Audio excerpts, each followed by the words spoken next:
আজকে আমাদের গতকালকের যেই অবরোধ এবং বিক্ষোভ কর্মসূচিকে কেন্দ্র করে আমাদের নিরপরাধ ভাইয়েরা, নিরস্ত্র ভাইয়েরা, তাদেরকে গ্রেপ্তার করে হাসরেস থানা যে মামলা দেওয়া হয়েছে সেটা হচ্ছে 3/5/2025 এবং যেটা চাঙ্গতানা মামলা দিয়েছে সেটা হচ্ছে 8/5/2025।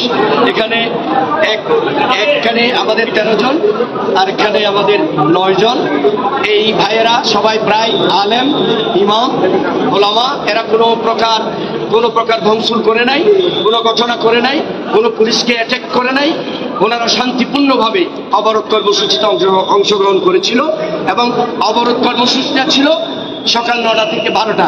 আর মামলায় ঘটনা দেখানো হয়েছে 12টা 30 মিনিট। কাজে এখানেই কন্ট্রাডিকশন। এবং যে স্পেশাল 1974 সালে বিশেষ ক্ষমতা আইন এই মামলায় দেওয়া হয়েছে, আমার ভাইয়েরা কোনো স্পেশালি কোনো ঘটনা ঘটেন নাই এবং এজাহারেও স্পেশাল পাওয়ার অ্যাক্টের কোনো প্রকার বিবরণ সেখানে এজাহারের মধ্যে নাই। কাজে আমার ভাইয়েরা নিরপরাধ। আজকে না হয় কালকে অবশ্যই আমরা ন্যায় বিচার পাবো ইনশাআল্লাহ। আমাদের ভাইদেরকে আমরা অবশ্যই জামিন করিয়ে আপনাদের কাছে দিতে পারবো আশা করি। আপনারা সবাই দোয়া করবেন। আসসালামু আলাইকুম। এখানে আমাদের যে দুইটা মামলা হয়েছে স্পেশাল পাওয়ার অ্যাক্টের 15/3, একটা হচ্ছে 8/5/25 চাঁদগাঁথানা। সেখানে আমাদের আসামি করা হয়েছে আমাদের একজন মাদ্রাসার প্রতিষ্ঠাতা জনাব মৌলানা আব্দুল হামিদ রজবি এবং মাদ্রাসার ছাত্র মোহাম্মদ মঈনুদ্দিন, সৈয়দ আব্দুল্লাহ আল ফয়সাল কাদরি, মোহাম্মদ আবু বকর, মোহাম্মদ জসিমউদ্দিন, ইয়ামলিহা বিন হুসাইন, মোহাম্মদ জিয়াউদ্দিন, মোহাম্মদ আতিফ জাওয়াদ, মোহাম্মদ এহসান উদ্দিন। আরেকটা মামলা যেটা 5/3/25, সেখানে দণ্ডবিধি 353 এবং স্পেশাল পাওয়ার অ্যাক্টের 15/3 যারা মামলা, সেখানেও আমাদের আসামি করা হয়েছে আরিফুল ইসলাম, প্রকাশ ইয়াসিন, মোহাম্মদ আব্দুল মালেক, মোহাম্মদ খালেদ বিন হোসেন, মোহাম্মদ ওসমান গনি, মোহাম্মদ রাকিব হাসান, ইমাম হোসেন, মোহাম্মদ আব্দুল কাদের, মোহাম্মদ নকিব, আবু সুফিয়ান, মোহাম্মদ জাহিরুল ইসলাম, প্রকাশ রাশেদ, মোস্তফা হোসেন, সোয়াইব, বোরহানুদ্দিন, এনামুল হক হাসান। আমরা প্রত্যেক আসামির জন্য আজকে আমরা বিজ্ঞ আদালতে জামিন প্রার্থনা করেছি। আমাদের যে চাঁদগাঁথানার যে মামলা ছিল সেই চাঁদগাঁথানা মামলাতে শুনানি হয়েছে বিজ্ঞ MM3 আদালতে। সেখানে বিজ্ঞ মেট্রোপলিটন ম্যাজিস্ট্রেট আদালত 3 সেটা নামঞ্জুর হয়। পরবর্তীতে আমরা MMC 5 মামলাটা বিজ্ঞ মেট্রোপলিটন ম্যাজিস্ট্রেট আদালত 6ষ্ঠ আদালতে শুনানি হয়েছে। আমরা আমাদের আহলে সুন্নাত ওয়াল জামাতের পক্ষ থেকে এবং বাংলাদেশ লয়ার্স ফ্রন্টের পক্ষ থেকে আমাদের 50-এর অধিক আইনজীবী আজকে এখানে স্বতঃস্ফূর্তভাবে অংশগ্রহণ করেছে। সবাই আইনি সেবা দেওয়ার জন্য সবাই উদ্গ্রীব, তারা বিনা ফিতে সবাই নিজের নিজ দায়িত্বে সবাই আমাদের ভাইদের জন্য আইনি সেবার জন্য উপস্থিত হয়েছে। আমি প্রত্যেককে ধন্যবাদ জানাচ্ছি।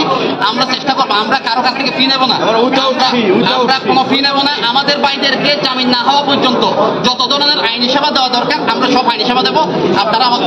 আপনাদেরকে আমরা আজকে আমাদের যেসব আমাদের এখানে ইসলামিক ফ্রন্ট বাংলাদেশ আহলে সুন্নাত ওয়াল জামাতের কেন্দ্রীয় নেতৃবৃন্দ উপস্থিত হয়েছেন, প্রত্যেকে আমরা আশ্বস্ত করতে চাই। আর অভিভাবকরা যারা উপস্থিত হয়েছেন প্রত্যেককে আশ্বস্ত করতে চাই আমরা ইনশাআল্লাহ দরকার প্রয়োজন হলে আমরা উচ্চ আদালতে যাবো, তবু আমাদের ভাইদেরকে জামিন করে আমাদের সাথে নিয়ে আসবে ইনশাআল্লাহ। মুক্ত করে চাবো ইনশাআল্লাহ। আমরা অত্যন্ত দুঃখভাক্রান্ত মন নিয়ে বলছি যে গতকাল শান্তিপূর্ণ অবরোধ চলাকালীন আমাদের কিছু নিরীহ কর্মী পুলিশ 5টা স্থানে এবং চাঁদগাঁথানা কর্তৃক গ্রেপ্তার করে আজকে আদালতে চালান দিয়েছে। যে অ্যাক্টের মাধ্যমে তাদের মামলা দাখিল করা হয়েছে আজকে আদালত নামঞ্জুর করেছে। আমাদের বিজ্ঞ আইনজীবীগণ এই আদালতের সামনে বলেছেন যে অতি অচিরে তারা মুক্তি পাবে। আমরা আশাবাদী তারা অচিরে মুক্তি পাবে, প্রত্যেকে প্রক্রিয়া মাইনে ফেরত যাবে। আমরা আশা করবো সরকার নিয়ে বিচার করবেন। সবাইকে ধন্যবাদ। আসসালামু আলাইকুম ওয়া রাহমাতুল্লাহি ওয়া বারাকাতুহু। আমি প্রথমেই যারা আজকে আসামি হিসেবে আদালতে হাজির করা হয়েছে, আমাদের কর্মী যারা অ্যারেস্ট হয়েছেন, আমি প্রত্যেকের অভিভাবকদের উদ্দেশ্যে বলছি আপনারা কেউ মনক্ষুণ্ণ হওয়ার কোনো কারণ নেই। আমাদের প্রায় 50 জন লয়ার এই মামলা লড়ার জন্য প্রস্তুত রয়েছে এবং আমাদের সংগঠন থেকে আমরা সর্বশেষ দেখে ছাড়বো এই ষড়যন্ত্ররা কারা করছে এবং আমরা আমাদের কর্মীদেরকে অবশ্যই যে কোনো কিছুর বিনিময়ে এই মামলা থেকে বের করে আমরা মুক্ত করবো ইনশাআল্লাহ। আসসালামু আলাইকুম ওয়া রাহমাতুল্লাহি ওয়া বারাকাতুহু।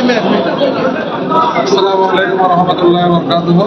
সুপ্রিয় সম্মানিত অভিভাবকবৃন্দ এবং আমাদের দলীয় যারা আছেন সকলকে আমরা মোবারকবাদ জানাচ্ছি। আসলে যে কোনো দাবি আদায় করতে হলেই আমাদেরকে আন্দোলন সংগ্রামে ঝাঁপিয়ে পড়তে হবে। তারও ধারাবাহিকতায় গতকাল আমাদের যে দাবি আদায় ছিল স্বতঃস্ফূর্ত এবং শান্তিপূর্ণ, সেখান থেকে আমাদের যে কর্মী ভাইয়েরা গ্রেপ্তার হয়েছে সেটা আইনের একটি প্রক্রিয়া, সুতরাং কারো হতাশ হওয়ার কোনো কারণ নেই। আজকে আমাদের প্রায় 50-এর অধিক আইনজীবী তাদের পক্ষ হয়ে কাজ করেছি আমরা, যারা করেছেন তাদের সকলের প্রতি আমি বিনম্র কৃতজ্ঞতা জ্ঞাপন করছি। এবং যারা অভিভাবকবৃন্দ আছে এবং আমাদের দলীয় নেতৃবৃন্দ আছে, কর্মীবৃন্দ, কারো হতাশ হওয়ার দরকার নেই। ইনশাল্লাহ আমরা সকালে সম্মিলিত প্রচেষ্টায় খুব শীঘ্রই তাদেরকে আইনিভাবে মুক্ত করে আপনাদের কাছে ফিরিয়ে দেবো, আমাদের কাছে ফিরিয়ে নিয়ে আবার ইনশাল্লাহ মাঠে আমরা একজনের কাজ করবো, সে প্রত্যাশা রইল। এতক্ষণ পর্যন্ত ধৈর্য ধরার জন্য অনুরোধ জানাচ্ছি এবং সকলকে দোয়া করার জন্য আমি অনুরোধ জানাচ্ছি। আসসালামু আলাইকুম ওয়া রাহমাতুল্লাহ। চট্টগ্রাম জজ আদালতে প্রায় 300 আইনজীবী আমাদের ভাইদের জন্য বিনা ফিয়ে আমরা লড়বো ইনশাআল্লাহ। অভিভাবক আপনার চিন্তা মুক্ত থাকবেন। আল্লামা ইমাম রইসউদ্দিন নির্যাতনের শিকার হয়েছে, অত্যাচারের শিকার হয়েছে। রইসউদ্দিনের সাথে আজকে যারা এখানে অ্যারেস্ট হয়েছেন এদের সাথে আত্মীয়তার সম্পর্ক নাই, আত্মার সম্পর্ক, ইমানি সম্পর্ক। তারা যেন ইমাম উদ্দিনের পক্ষে দাঁড়িয়েছে, ঠিক সেভাবে আমরাও আজকে যারা অ্যারেস্ট হয়েছেন